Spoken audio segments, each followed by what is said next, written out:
ஊட்டி அப்படின்ட்டு. அது மேடைக்கு மேடை அவங்க அதை ப்ரூவ் பண்ணிட்டு இருக்கிறாங்க.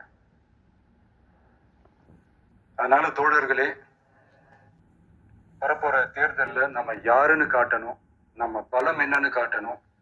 அதுக்காக அந்த பலமான அந்த பவர்ஃபுல்லான ஆயுதத்தை நம்ம கையில எடுக்கணும். அந்த ஆயுதம் வேற எதுவுமே இல்லை, ஓட்டு, வாக்கு, ஜனநாயகம். அது இருந்தாதான் நம்ம அந்த வெற்றியை நோக்கி நம்மளால பயணிக்க முடியும். தமிழ்நாடு அந்த வாக்குச்சாவடி முன்னாடி திரண்டு நிக்கணும். அதை பார்த்துட்டு தமிழ்நாடே தமிழக வெற்றி கழகமா இல்ல தமிழக வெற்றி கழகம் தான் தமிழ்நாடா அப்படின்ற மாதிரி இருக்கணும். வீடுன்னு ஒண்ணு இருந்தாதான் ஓடு மாத்த முடியும்னு அறிஞர் அண்ணா அவர்கள் சொல்லியிருக்கிறாங்க. அந்த மாதிரி ஓட்டுன்னு ஒண்ணு இருந்தாதான் இந்த நாட்டையே காப்பாற்ற முடியும்.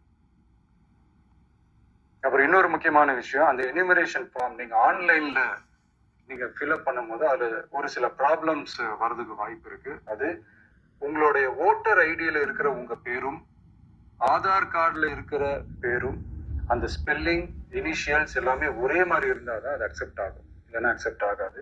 அது கொஞ்சம் கேர்ஃபுல்லா பண்ணுங்க. அது கொஞ்சம் யூசர் ஃப்ரெண்ட்லியா இருக்கலாமேன்னு கேட்டதுக்கு அதெல்லாம் முடியாது, அதுக்கெல்லாம் வாய்ப்பு இல்லை, அதுக்கெல்லாம் ஆளுங்க இல்லை, பண்ண முடியாதுன்னு ரிப்ளை பண்ணிட்டாங்க. ஸோ அதனால மைடியர் டிவிகே தோழர்களே, மைடியர் ஜென்சி படை பலமே, உஷாரா இருங்க, கான்ஃபிடென்ட்டா இருங்க. நல்லதே நடக்கும். வெற்றி நிச்சயம்.